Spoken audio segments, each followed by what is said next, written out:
Hello everyone, आप लोगों का स्वागत है मेरे एक और वीडियो में। आज का जो टॉपिक होने वाला है वो बिहार बोर्ड क्लास 9 का। आज हम सब पढ़ेंगे प्रश्नावली 2.1। ठीक है, इस वीडियो में हम सब 2.1 को देखेंगे एक एक करके, और ये 1.6 के बाद ये 2.1 आज हम सब देखेंगे, और इसमें एक एक करके सवाल को समझेंगे, प्लस जो जो इसमें मुझे बताना होगा कि यहाँ पे क्या आया, यहाँ पे कौन सा रूल लगेगा, या ये क्या सवाल बोल रहा है, क्यों आया, सब कुछ जानेंगे इस वीडियो में। ठीक है, तो चलिए शुरुआत करते हैं। पर इससे पहले अगर मेरे चैनल को सब्सक्राइब नहीं किया तो प्लीज सब्सक्राइब कर लें चैनल को और लाइक कर लें। ठीक है, मैं एक के बाद एक वीडियो डेली लगा रहा हूं। मैं कोशिश कर रहा हूं कि ज्यादा से ज्यादा वीडियो आप सबको जल्दी मिल जाए, ताकि एग्जाम के टाइम में आपको वीडियो देखना ना पड़े और आप मोबाइल से दूर रहें। क्योंकि अभी अगर कोर्स कंप्लीट हो जाएगा तो आराम से, चाहे वो 9th का एग्जाम दे हो, 10th का एग्जाम दे रहे हो, वो आराम से 3-4-5 महीने से रिविजन करेंगे तो उसमें फिर अच्छा रिजल्ट लाएंगे। ठीक है, चलिए शुरुआत करते हैं। निम्नलिखित व्यंजनों में से कौन कौन एक चर में बहुपद है, कौन कौन नहीं है, कारण के साथ अपने उत्तर दें। एक चर का मतलब होता है कि एक ही सवाल में एक ही अल्फाबेट्स आना चाहिए। अब अल्फाबेट्स किसको बोलते हैं? ए से लेकर के जेड तक, ए बी सी डी तो आता ही होगा जेड तक, उसी को अल्फाबेट्स बोलते हैं। तो पहला क्वेश्चन अगर हम लें तो चलिए पहला क्वेश्चन से शुरुआत करते हैं। 4x² - 3x प्लस, क्या यहाँ x है, क्या यहाँ x है? तो एक ही चर है, मतलब एक ही चीज दिया रहे तो वो क्या होता है? एक चर। तो लिखेंगे हाँ ये एक चर है। अब क्यों है ये भी मैं बताऊंगा। यह एक चर वाला बहुपद है, ऐसे लिखेंगे। कारण भी पूछ रहा है तो वो भी मैं लिख दूंगा, एक चर वाला बहुपद है, बहुपद है क्योंकि इसकी घात एक पूर्ण संख्या है, एक पूर्ण संख्या है। अब बहुत कॉम्प्लिकेटेड नहीं है। पूर्ण संख्या क्या होता है वो मैं आपको बताता हूं।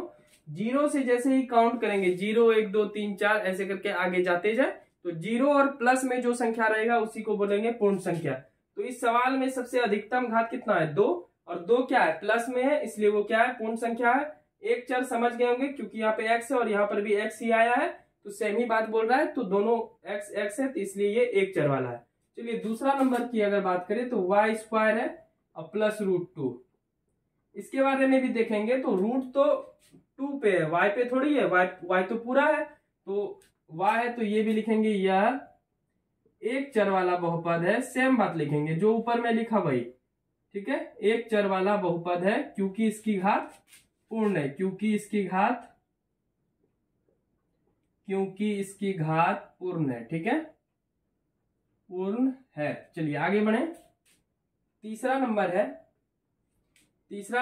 3√t + t√2।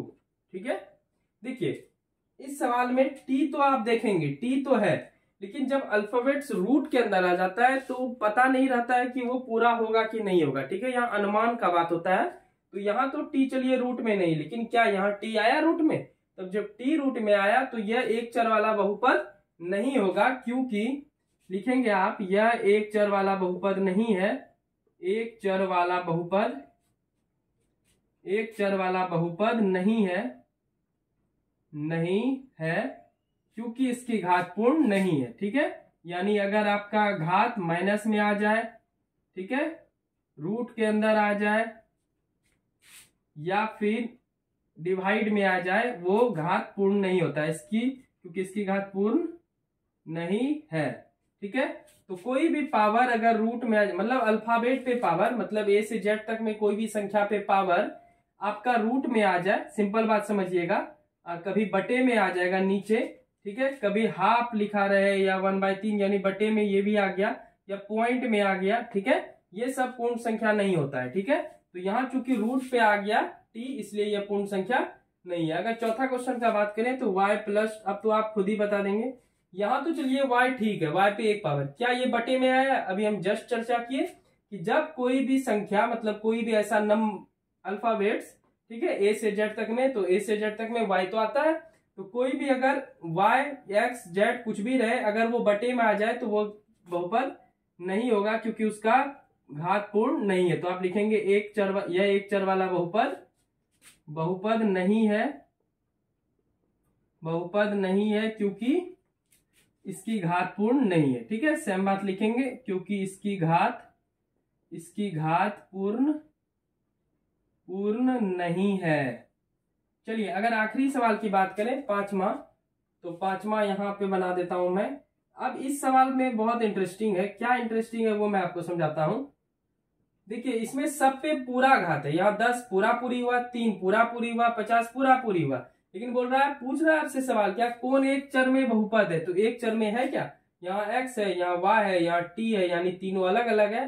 तो यह एक चर नहीं बल्कि 3 चर वाला बहुपद है। एक चर वाला बहुपद नहीं है,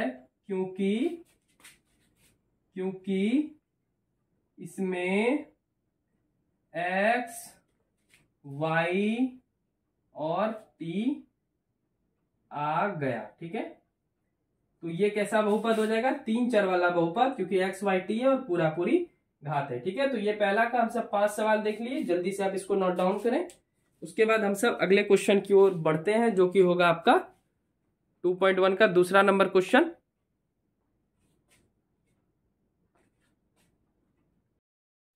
चलिए सेकेंड नंबर देखते हैं, और ये आपको 10th में भी काम देगा, तो आप इस वाला 2 नंबर को अच्छे से देखेंगे। ठीक है, चलिए बोलता है निम्नलिखित में से प्रत्येक में एक्स स्क्वायर का गुणांक कीजिए। तो सीधा आपको फोकस एक्स स्क्वायर पे उठा के करना है। ठीक है, तो मैं पहला क्वेश्चन समझाता हूं आपको। 2 + x² + x, गुणांक का मतलब क्या होता है? व्हाट इज गुणांक? तो गुणांक का मतलब होता है सिंपल, जिसका गुणांक पूछे उसका अगले से संबंध क्या है। ठीक है, तो ठीक पहले आपको जानना है, तो हमको फोकस किस पे करना है? एक्स स्क्वायर पे। तो आप 2 लिख दें, प्लस लिख दें। ऐसा क्या चीज लिखेंगे एक्स स्क्वायर के आगे, ऐसा क्या चीज से गुना करेंगे जो एक्स स्क्वायर ही रह जाएगा? क्योंकि एक्स स्क्वायर और प्लस के बीच में कुछ नहीं है, तो एक्स स्क्वायर और प्लस के बीच में कुछ नहीं है, तो क्या है? 1। तो 1 गुना एक्स स्क्वायर करेंगे तभी तो एक्स स्क्वायर गुना 1, या 1 गुना एक्स स्क्वायर करेंगे तब तो एक्स स्क्वायर आया होगा। ठीक है, आपका सवाल जो है उसको चेंज नहीं करना है। ठीक है, लेकिन आपको ये सोचना है कि एक्स स्क्वायर को किस चीज से गुना करें जो कि एक्स स्क्वायर ही आ जाए। तो एक्स स्क्वायर को अगर आप 1 से गुना करेंगे तो वो एक्स स्क्वायर ही आ जाएगा। हमको क्या पूछ रहा है? एक्स स्क्वायर का गुणांक, तो एक्स स्क्वायर के आगे क्या आया बताइए? गुना करने पे एक्स स्क्वायर का गुणांक इस सवाल में हो जाएगा आपका 1, यही हो जाएगा आंसर, क्योंकि 1 गुना एक्स स्क्वायर करेंगे तो एक्स स्क्वायर ही रहेगा। ठीक है, सेकेंड नंबर देखिए, 2 - x² + x³। अब 2 माइनस किससे गुना करेंगे? एक्स स्क्वायर को, जो एक्स स्क्वायर ही रह जाएगा। तो 1 गुना एक्स स्क्वायर करेंगे तभी तो एक्स स्क्वायर होगा। तो चूंकि यहाँ पे माइनस है तो आप क्या लिखेंगे? एक्स स्क्वायर का गुणांक, सिर्फ एक्स स्क्वायर पे फोकस करेंगे और किसी चीज पे नहीं। एक्स स्क्वायर का गुणांक -1। ठीक है, तो पहला हो गया, दूसरा हो गया। चलिए आगे बढ़ते हैं तीसरे क्वेश्चन की ओर। अब ये वाला सवाल से आप बिल्कुल समझ जाएंगे। ठीक है, देखिए अब यहाँ पे तो कुछ नहीं था तो हमारा 1 आया, यहाँ पे भी माइनस और एक्स स्क्वायर के बीच में नहीं था तो 1 आया। लेकिन ऐसा क्या चीज से गुना करेंगे जो π/2 गुना एक्स स्क्वायर करेंगे तब ये चीज आ जाएगा? तो सेम ही बात बोल रहा है कि π गुना 2 गुना एक्स स्क्वायर करेंगे तभी ये आ सकता है π/2 और एक्स स्क्वायर, यानी एक्स स्क्वायर का गुणांक क्या आया? π/2। ठीक इसके पहले वाला, तो आप लिखेंगे एक्स स्क्वायर का गुणांक। तो ऐसा संख्या जिसको गुना करने पर वही चीज आ जाए उसी को बोलेंगे गुणांक। ठीक है, ऐसा संख्या देखिए, यहाँ 1 से एक्स स्क्वायर को गुना किए एक्स स्क्वायर आया, -1 से एक्स स्क्वायर को गुना किए -1 एक्स स्क्वायर आया, π/2 से एक्स स्क्वायर को गुना किए जो आपके ऊपर है। ठीक है, तो π/2 एक्स स्क्वायर आया, तो एक्स स्क्वायर का गुणांक क्या हुआ? π/2। अब आखिरी सवाल भी बहुत शानदार है। आखिरी सवाल क्या बोलता है कि इसमें एक्स स्क्वायर का गुणांक क्या होगा? क्या एक्स स्क्वायर आपको दिख रहा है इस क्वेश्चन में? तो नहीं दिख रहा है, तो आप लिखेंगे एक्स स्क्वायर का गुणांक 0। क्या लिखेंगे? एक्स स्क्वायर का गुणांक 0, यही हो जाएगा आपका आंसर। ठीक है, तो तीसरा, चौथा आंसर, पांचवा, दूसरा का यहाँ आंसर है, पहला का यहाँ। तो ये दूसरा का 1 2 3 4 क्वेश्चन हम सब देख लिए, जल्दी से इसको उतारें। उसके बाद नेक्स्ट देखते हैं तीसरा नंबर क्वेश्चन क्या होता है।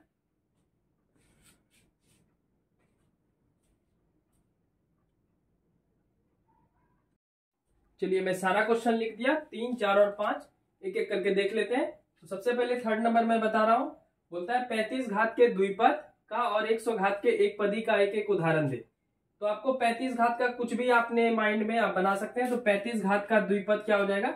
मान लेते हैं 4 x पे 35 पावर -10, आप कुछ भी दे सकते हैं, ठीक है। आपका मन हो गया 6, y पे 35 पावर 12, कुछ भी दे सकते हैं। 2 पद आ गया, ठीक है, 2 पद इसमें आया, 35 पावर लेकिन रहना चाहिए, ठीक है। एक उदाहरण बोलता है 100 घात के एक पद का, तो आप कुछ भी दे सकते हैं। y पे 100 पावर दे सकते हैं, √2y पे 100 पावर दे सकते हैं, ठीक है। 5z पे 100 पावर दे सकते हैं, जो मन में आ जाए आप दे सकते हैं। तो चलिए कोई भी आंसर लिख लीजिए, यही वाला लिख लीजिए, ठीक है। √2y पे 100 पावर, काम खत्म है, ठीक है। तो तीसरा बन गया, तीसरा में कुछ था नहीं। चलिए मैं इसको मिटा रहा हूं, यही आंसर हो गया दोनों, और कुछ नहीं करना है। आते हैं हम सब चौथे नंबर पे, ठीक है। बोलता है निम्नलिखित बहुपदों में से प्रत्येक बहुपद की घात लिखिए। चलिए सारा सवाल मैं एक साथ उतारूंगा, आपको एक साथ बता दूंगा, ठीक है। तो पहला क्वेश्चन है ये, इसका घात लिखना है। अब 4 - y², ये वाला क्वेश्चन दूसरा हो गया। तीसरा है 5t - √7, चौथा है आपका 3, ठीक है। इसमें आपको पावर लिखना है। पावर उसी का लिखाता है बहुपद में जो अल्फाबेट होता है, यानी ए से जेड तक में जो होता है आपका। तो आप इसमें देखेंगे तो x, x और x, लेकिन कौन वाला पावर लिखेंगे, ठीक है। तो जो इन समीकरण में सबसे अधिक पावर आपको दिख रहा है वही लिखना है। तो सबसे अधिक पावर क्या है, 3, तो लिखेंगे इसका घात 3 होगा, ठीक है, 3 होगा, समझ गए होंगे। अब इसका खुद ही बता देंगे, 2 पावर है और अकेला बेचारा है, तो लिखेंगे इसका घात 2 होगा, इसका घात 2 होगा। यहां पे देखेंगे तो t के ऊपर कुछ नहीं तो 1 होगा, ठीक है, कुछ नहीं है तो 1 है, तो इसका घात 1 होगा, 1 होगा। नंबर पे नहीं जाना है। अब जैसे यहाँ नंबर है, क्या कोई अल्फाबेट है ए से जेड तक वाला कुछ है, नहीं है, तो यानी इसका घात है ही नहीं कुछ, ठीक है। नंबर का नहीं लिखा जाता है इसमें, तो इसका घात 0 होगा। जल्दी से आप उतार लें, ये हो जाएगा आपका चौथा का पहला, दूसरा, तीसरा और चौथा। आखिरी सवाल में आते हैं, इस चैप्टर का 5वां का 7 सवाल जो मैं आपको दिखा रहा हूं स्क्रीन पर। चलिए इसको उतार लिए होंगे। 5वां सवाल में जानने से पहले कुछ बात मैं आपको बता देता हूं। देखिए एक घात वाला जो होगा, एक घात वाले को बोलते हैं रैखिक। क्या बोलते हैं, रैखिक। दो घात जिसका रहेगा उसको बोलेंगे द्विघाती, ठीक है, द्विघाती। इसको आप लिख लें किधरों कॉपी में किसी साइड। और लास्ट वाला यानी 3 पावर को बोलेंगे त्रिघाती, और 4 पावर को भी द्विघाती ही बोला जाता है, ठीक है। लेकिन 4 पावर का कोई पूछेगा नहीं आपके एग्जाम में, इसको आप उतार लेंगे।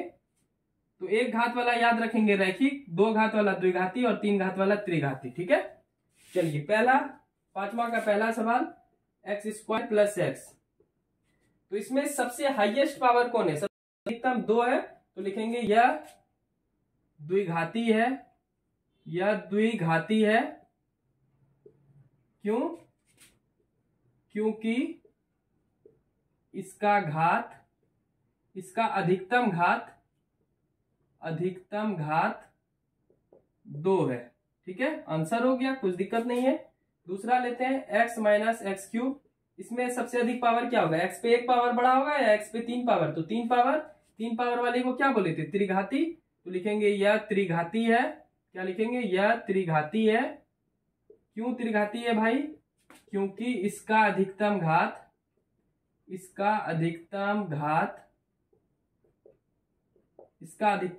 3 है, बन गया, ठीक है। तीसरा नंबर अगर आप लेंगे तो y + y² + 4, यह द्विघाती है। क्या लिखेंगे, यह द्विघाती है। क्यों है द्विघाती, क्योंकि इसकी अधिकतम घात हाईएस्ट पावर 2 है। सिंपल सा बात है। चलिए चौथा देखते हैं, 1 + x, सिर्फ x पे 1 पावर है, तो यह रैखिक है, यह रैखिक है। क्यों है भाई, क्योंकि इसकी घात 1 है। अधिकतम इसमें नहीं लिखना है क्योंकि एक ही बेचारा है। 5वां आपका 3t, फिर 1 पावर आया, सेम चीज लिखेंगे, यह रैखिक है। क्यों रैखिक है भाई, तो 1 पावर है, क्योंकि इसकी घात 1 है, ठीक है। 6 नंबर अगर देखेंगे तो r² है, यानी 2 पावर है, यह द्विघाती है। यह द्विघाती है क्योंकि इसकी अधिकतम घात 2 है। ठीक है, इसकी अधिकतम पावर कितनी है? इसकी अधिकतम घात 2 है। क्या है? 2 है। और आखिरी है आपका 7 नंबर, 7x3। यह क्या है? यह त्रिघाती है। यह त्रिघाती है क्योंकि इसकी अधिकतम घात, थोड़ा राइटिंग खराब है, आप सब एडजस्ट कर लेंगे, अधिकतम घात 3 है। ठीक है, चलिए ये हो गया आपका 2.1 समाप्त होता है। आपको कैसे लग रहा है ये वीडियो? बहुत मेहनत करना पड़ रहा है, तो आप 2.1 देख लेंगे। वीडियो अच्छी लगी हो तो चैनल को सब्सक्राइब कर लेंगे और एक लाइक कर लेंगे। चलिए मिलते हैं नेक्स्ट वीडियो में 2.2 के साथ। ठीक है, जल्दी मिलते हैं, तब तक के लिए thank you and bye bye. ठीक है।